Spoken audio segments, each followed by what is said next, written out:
Welcome to Thieves Cant, a tabletop gaming podcast with your hosts, Jeremy Shane and Chris White.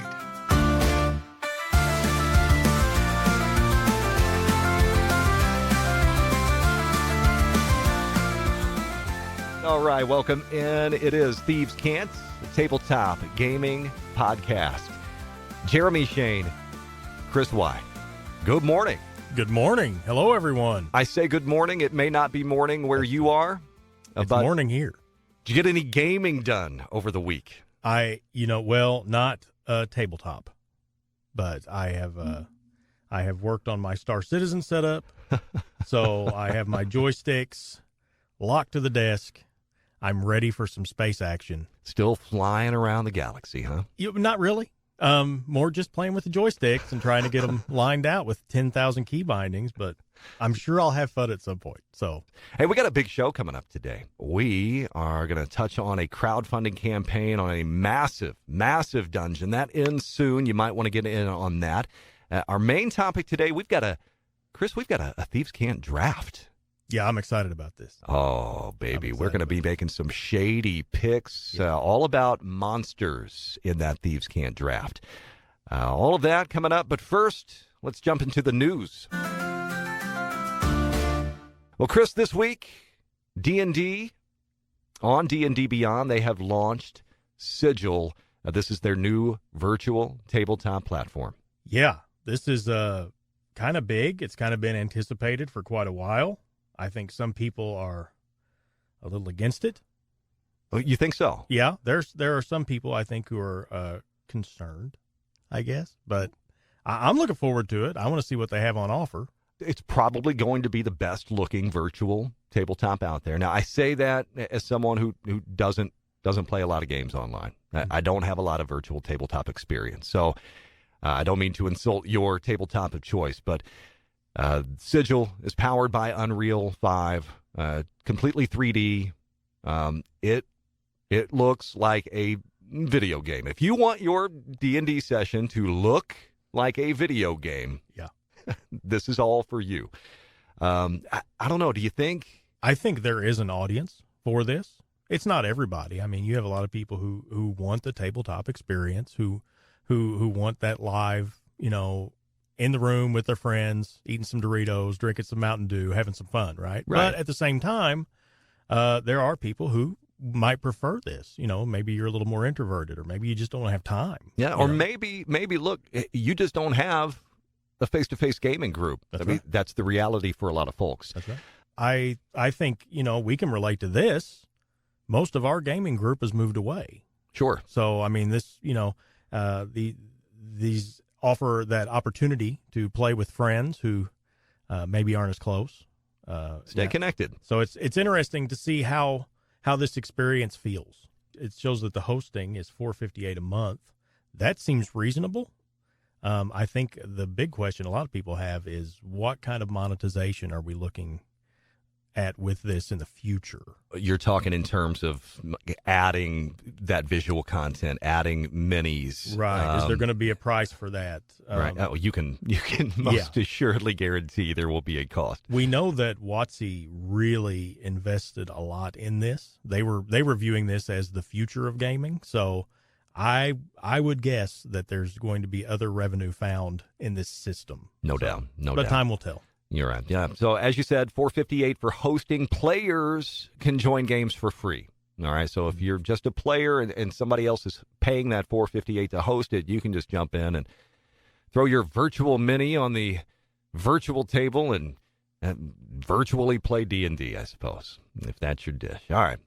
Moving on. Free League, one of my favorites. I love Free League. They have just announced their new superhero tabletop RPG, Invincible. Chris, initially, I saw this. I'm not familiar with the Invincible property. So initially, I thought this was going to be kind of a generic supers system powered by that Year Zero engine from Free League. But no, Invincible is a comic book line. There's also an animated series. I don't know if it's kind of more street level superheroes because I say that because the blurb says that the game will focus on balancing superhero activities with everyday life.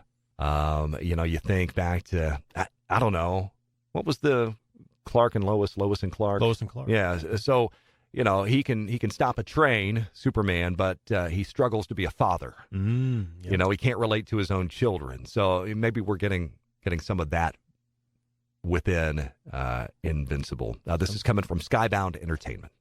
Some interesting role play opportunities then. Sure, I think so. Yeah. I've never played in a superhero campaign. I own some superhero RPGs. I've got my copy of Mutants and Masterminds. I've got Necessary Evil from Savage Worlds. They're in the collection, but they've never hit the table. Sounds like you need to run one. Just clear my schedule for me, and we'll make that happen. We'll make that happen. Certainly. Clear your schedule and make time to run some Pathfinder Kingmaker. It's a campaign that's been around for a while now. They've even made a video game version of it. And now on Humble Bundle, you can get pretty much the entire shebang, first edition materials along with second edition Pathfinder materials. And again, on Humble Bundle, it looks like through March 7th, there's a $35 tier that gets you everything digital, okay? And that means you get the beginner box, player core, GM core, character sheet pack. But if you just bump that up by $10, go to the $45 tier. It is totally worth it. They're going to add on a physical hardcover of the first edition Kingmaker Bestiary along with all of that digital content. So for $45, you get pretty much everything for Pathfinder 1E, 2E, Kingmaker, plus you get a hardback book. That's a steal at $45. Deal. It's a $767 value. That's hard to argue with. That sounds good. And if you need more incentive, it's for a great cause. Humble Bundle, of course, always looking to kick some money to a worthy cause. And in this case, it's World Central Kitchen. They provide emergency food relief globally. So you can throw your $45 or $35 at a great product and know that you're helping to feed people too. That's cool. Again, on Humble Bundle through the 7th. And finally, our last news item, the world's largest dungeon returns for the 20th anniversary. Chris, this one was originally published in 2004 by Alderac Entertainment Group, and it was 840 pages then, and they are revamping it. World's Largest RPGs has acquired the rights to release a Platinum 5e edition, the world's largest dungeon. What do you do with something like this? Taking characters from level 1 to 20, that sort of harkens back to the days of old. Right. Under Mountain. Right. So that's exciting. And to have it adapted to 5th edition, I assume it wasn't before. Right. It used a different This was system. initially a 3 or 3.5 edition scenario. That opens up a very large audience for yeah, this. For sure. New art, enhanced editing. They're going to redesign some of the content, just, bring it up to the modern era, and, of course, infuse it with all the 5e goodness that you love or don't love, depending on your position, whatever. It's set to launch on BackerKit May 13th, it looks like. So the world's largest dungeon. Or is it? On to crowdfunding we go. This one, by the way, is on Kickstarter. It's set to end in just a few days. I think March 6th is your last opportunity to get in on Gods of the Forbidden North. Chris, have you checked this one out? Only a little. I'm very interested in everything Old School Essentials now. I'm only starting to dip my toes into that. Well, this is a big book, and this is a big dungeon, and that's a good combo right there. Yeah, how big is this dungeon? Yeah.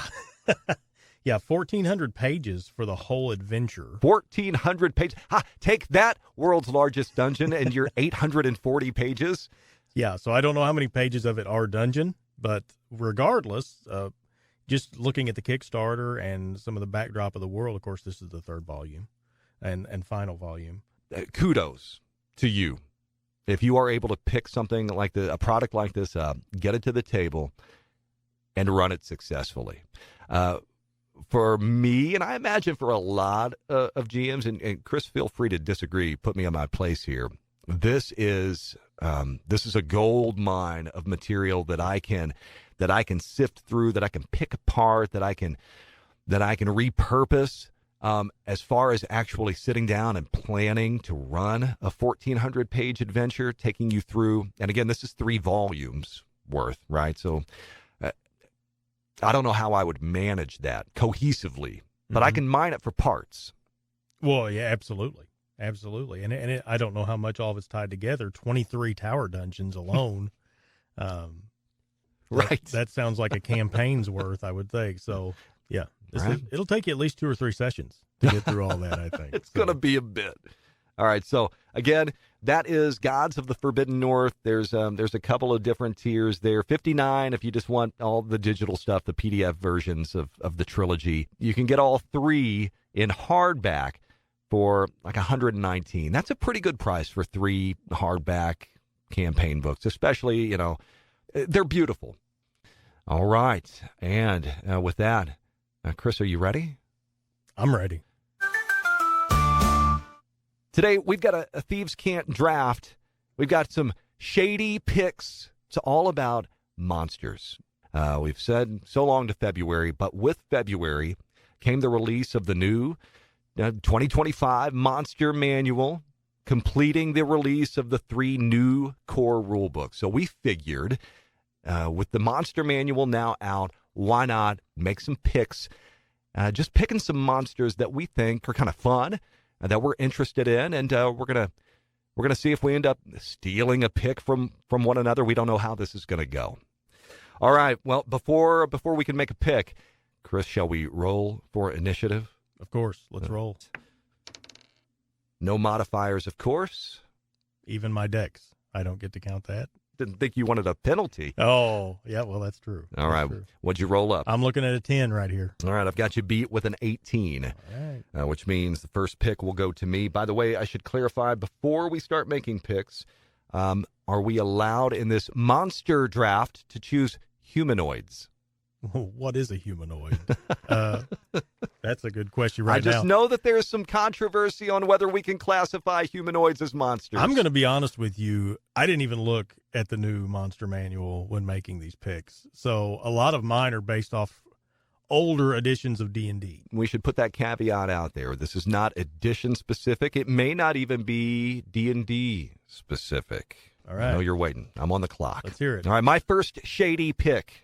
I want to make sure I lock this one in. So I'm going to go with the Displacer Beast as my first That's a good one. overall pick. The Displacer Beast, I picked them for the cool factor. Not going to lie. They look like a panther with these 2 like wicked barbed tentacles. And then you notice they have 6 legs. It took me a while, actually, to realize, they have 6 legs. They look evil as hell. They can veil themselves with illusion. It makes them hard to hit. For me, Chris, this is my iconic D&D monster. If I've got to pick one of the icons, I'm going with the Displacer Beast. And you know what? Honestly, I've never run one as a DM. I've never fought one as a player, so they could suck for all I know.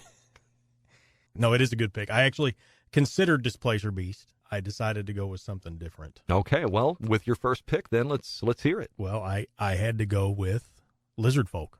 I think the biggest appeal, one, they're a real threat in their primary environment, in that swampy environment. The idea of you're walking along and all of a sudden this gator, this anthropomorphic, did I say that right? Is that right? Anthropomorphic? Anthropomorphic? That sounds right. They could also be anti-something. It could be both. Yeah. It could be They're both. anti-you. It's anti-me. If you come That's right. stomping through their swamp. They're grabbing a hold of you. They're dragging you down in the water. It's just, I like them. I love the role play involved because their minds are so alien to that of, your average PC. Yeah. So they are, because everything is potential food, but not in the way that many monsters we designate as evil regard things. This is just a matter of survival. They're realist. I love it. You played a lizard man. I don't remember what the species was called not in World of War. You were EverQuest. That was the Ixar. I loved them. Ixar. I loved them. Yeah. Great lore. If you've never taken a look, I don't want to bore everybody. I know it's not necessarily tabletop related. But There was an EverQuest tabletop role-playing game. I have the book at home. Would you say that's where your love of the lizard folk began? Was with the I've always liked them. Yeah. I actually remember in 2E, I had a lizard man who got turned into a vampire. Ooh. Which now wasn't that different, really. Just kind of how you decide to ingest your food, really, is all the Still difference. wants to devour you. Yeah. All right. So the first two picks are in. Let's see. With my second pick. Now I'm not sure which way to go. I'm going to stay with D&D, even though this particular creature, technically, I think it's been seen in some other mediums. I discovered it in Dungeons & Dragons, specifically in the 4th edition book, Open Grave, Secrets of the Undead. It was the Undead source book. So my second pick is the Brain in a Jar. The Brain in a Jar. It's exactly what it says. But, by the way, it's evil as hell and wants to break your mind. All right? So, psychic attacks galore. They're just super creepy, a little Lovecraftian, but how cool. You walk into a dusty old lab, you and your adventuring crew. You're seeking that old tome, that scroll, that element that you need to complete the quest. And all is well, except for that jar on the shelf. Too Lovecraftian for D&D? I don't know. I'm fascinated now. I guess I've never had an opportunity to encounter one of these. So they come in different varieties, at least in the 4E material. So you've got your brain in a jar, all right. Mm-hmm. You've got your brain in an armored jar. So they're a little beefier, okay. right? They're gonna maybe physically assault you. You've got the exalted brain in a jar. This brain has been harvested from maybe like a cult leader, a really powerful individual, and so its followers are seeking to preserve it, right? And then finally, you have the brain in a broken jar. They're just totally deranged, even more than the standard brain in a jar. So a little off the beaten path, but I wanted to make sure that I had them on my side, the brain in a jar. And I'm going to have one that's going to feed off of that a little bit. My second pick, I'm going with the Mind Flayer's favorite pet, the Intellect Devourer. Okay, this lines up well. I have a brain in a jar. You have a brain with legs. I do, yes. I have a brain puppy. This is an awesome pick. Again, some of these picks I made, it's just the effect that they can have on a campaign. These are if you want to kill your party of low-level characters, you cannot do better than an Intellect Devourer. I believe 5th edition has them as a challenge rating of 2. Which is, that feels really lowball to me. Yeah, because they can just kill you instantly. Yeah. And they can't just kill you. They can take over your body and basically replace you. So you rolled one of these out against us whenever you were running Dragon Heist, Waterdeep Dragon Heist. Yes, there was a Mind Flayer there, and he had an Intellect Devourer that he kept as a pet. I hated it. Yes. It was terrible. Yes. That's what makes this pick so good. Yes. Really fun. Again, that they have that capability to stun and then immediately just consume your brain, cozy themselves down into that brain cavity and take you over, and they can do it very easily. I mean, and we're talking about intelligence saving throws that you're having to make, which most people don't invest in. So the wizard might have some defenses, but a lot of people in the party are going to be vulnerable to these guys. So even if you know what they're capable of, they're quite a challenge. And the thing is, they even have the capability, I believe, within like 300 feet to just detect anything with an intelligence above 3. Right. So there's no hiding from them. Well, if you hide from them, you have to question yourself and why you weren't found, I guess, because it's a little indicting. But led to a great gag in the D&D movie. Yes. Honor Among Thieves. Thieves. Yes, that's correct. Yeah. That's right. And if you played Baldur's Gate 3 at the beginning of the game, the Intellect Devourers play Spoilers. a role. They play a role. That's all I'm going to say. All right. So Intellect Devourer wraps up round 2. All right, moving on. My third Shady pick. I'm gonna veer away. I'm gonna veer away from D&D. I know. I'm gonna dig into another of my all-time favorite games, all-time favorite settings. I'm going into Deadlands. Will you walk into the Deadlands with me? From Deadlands lore, Deadlands currently powered by Savage Worlds. They are described in Deadlands Reloaded, that's the edition that I own, as horrid bloodsuckers that live in underground burrows. I'm talking about the prairie tick. Ooh. Yeah, so there you are with your posse, your wagon train. You're rolling across the open plains on your way to God knows where if you're playing Deadlands. Good luck to you. They've got vibration sense out to like 50 yards, okay? Now, that doubles for horses, and it quadruples for wagons. They describe them as about fist-sized. They will crawl up from the burrow, leap for the mouth, and then, if they have their way, down the hatch they go to start doing what ticks do. Until in a thrilling grand finale, there is a bit of a chest burster scenario that plays out. Okay, so this is a nasty, nasty little monster, again, from Deadlands. They are rumored, Chris, to be under the control of a single giant queen that rules over each nest. So kind of like a hive mind sort of thing. So there's some sentience behind them. Could be. That's the rumor. That's the rumor. Wow. I can neither confirm nor deny said rumor.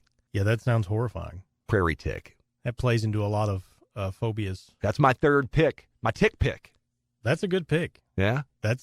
I would not want to encounter that. All right. Well, do you have an answer for the prairie tick? Well, I'm going to go in a really different direction. I'm going back to D&D.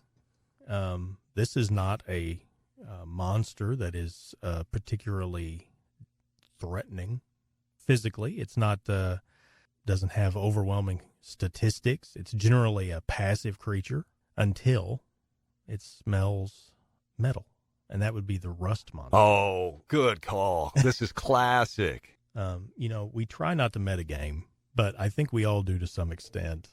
And seeing how players react when they realize what it is they're dealing with, the giant cave cricket rad roach looking rust monster. Interestingly, reading in the 5e monster manual, it looked like they'd watered them down a little bit. So I went back and looked at previous editions. Why were we so scared of these? Well, in previous editions, they could affect magical items along with non-magical items. I think the exact rule was based every +1 on your weapon was treated as a 10% chance that your weapon would survive. Oh, man.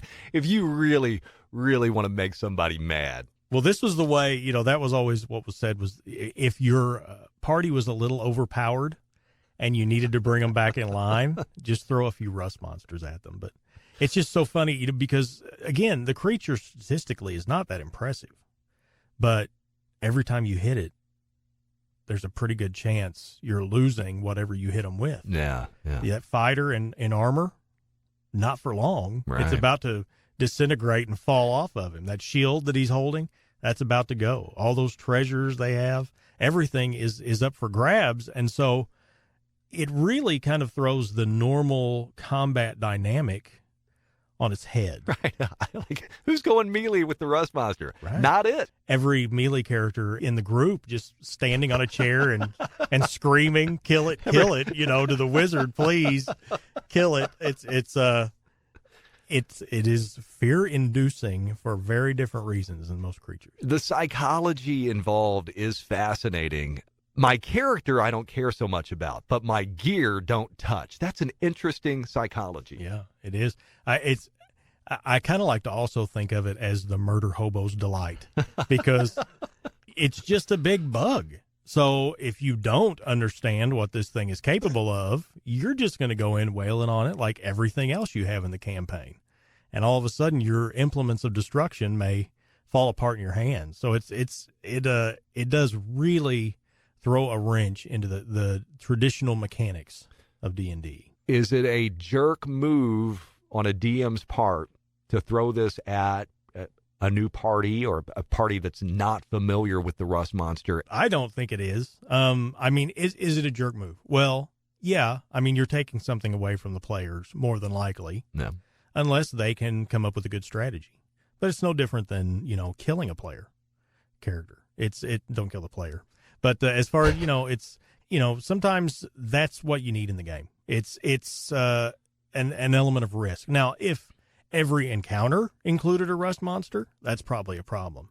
But if, you're at a crucial point in the game, this is where things matter. Maybe that nature roll, or maybe it's an arcana roll for, understanding the nature of this creature before we directly interact with it. Sure. Would have a big impact. Maybe then we can start to change our strategy as far as how we're going to engage with this creature. So it proposes a lot of interesting options that we don't see in normal encounters. Of course, I mean, you can always use the approach. Well, there's your impetus for a quest to restore it. It doesn't have to be the end of that item. You can keep building on the story that's developing at the table. Absolutely. The paladin that loses his holy avenger to a Rust monster is definitely going to have a lot of motivation to get that back. If he's still in your campaign.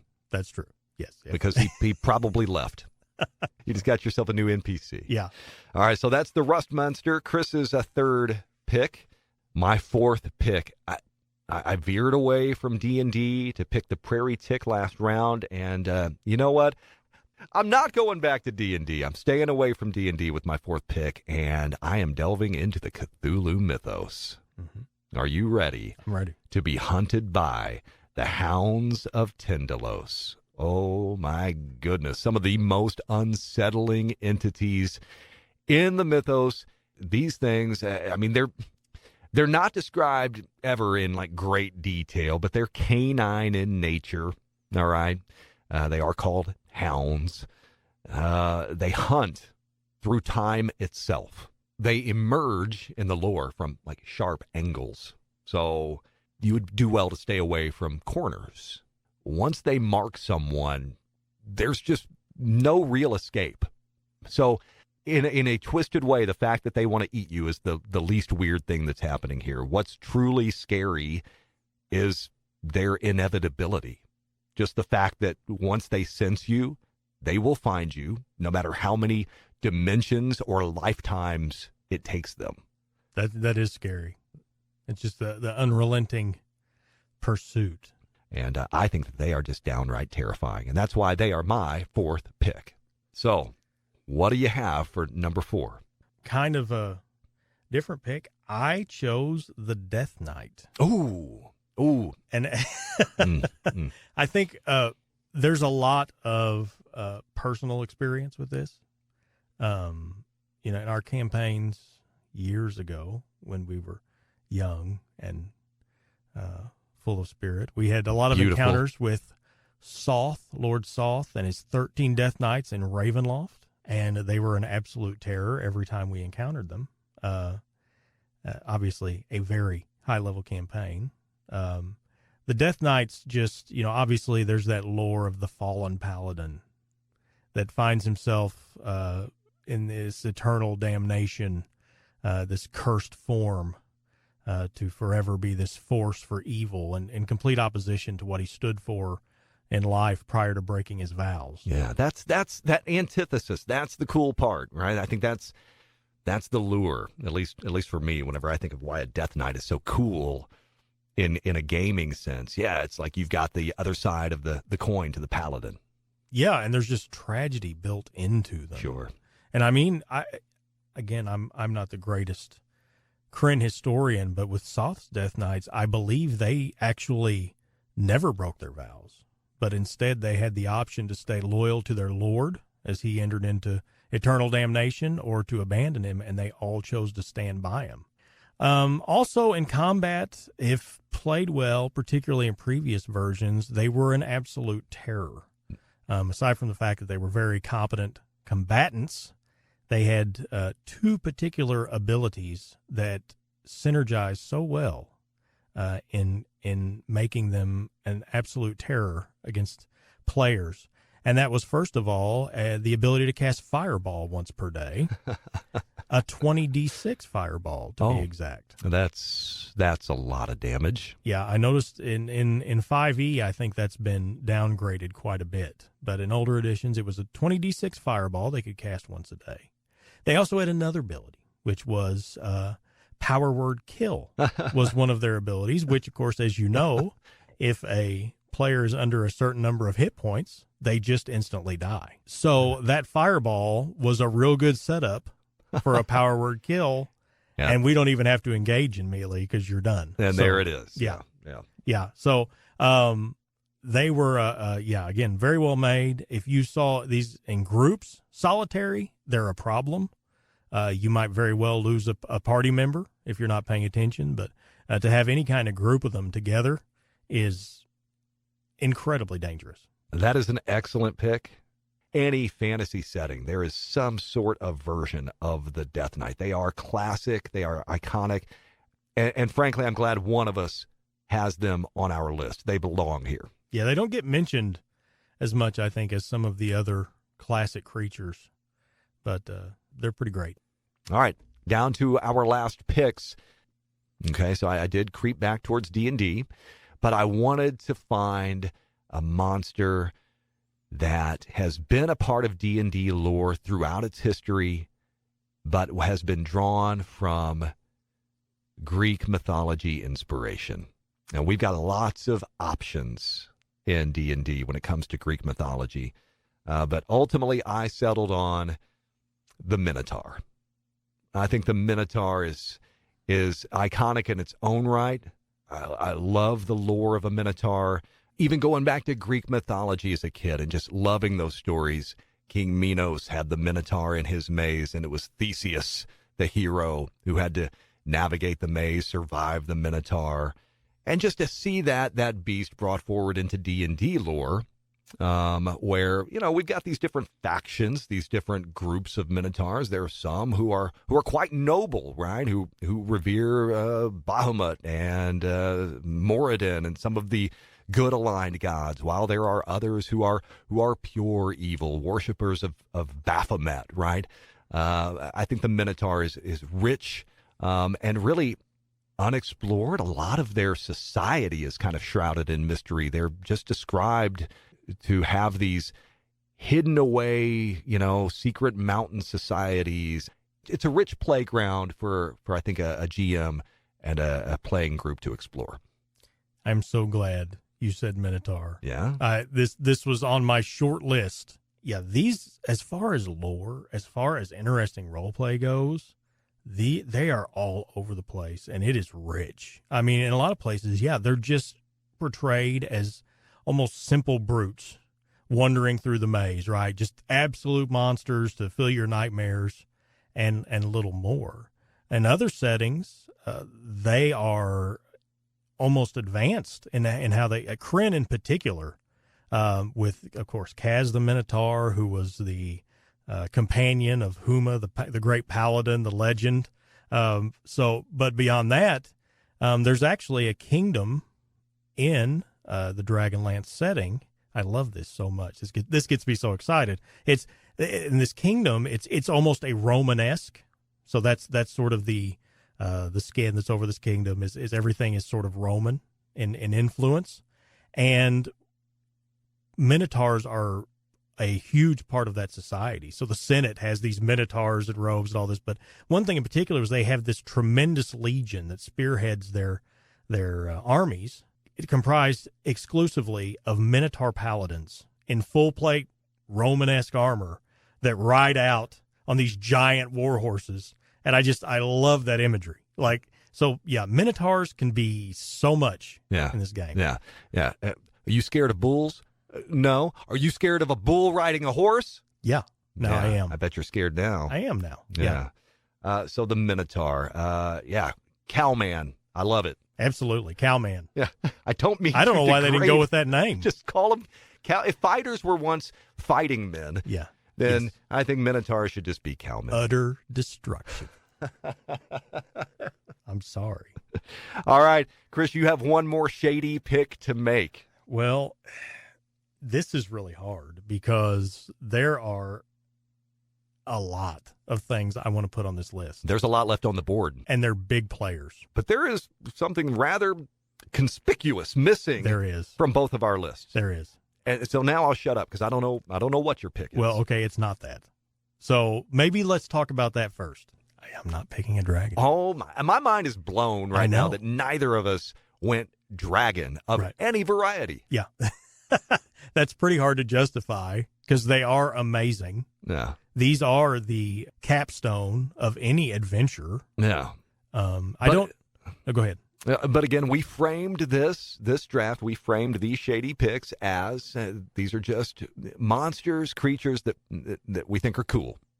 Yeah. We just wanted to build a cool lineup. But in retrospect, I think dragons are pretty cool. Dragons are pretty cool. Can't knock them. Yeah, we need a top 10 is what we need. Oh man, another day. Yeah. So I instead, and no, I did not pick Beholder either. And Beholders are amazing, for all the reasons that we named these other creatures, how they change combat and how the effects that those eyes possess really shake things up. But there was one group I couldn't miss because, in my opinion, they are the quintessential enemies.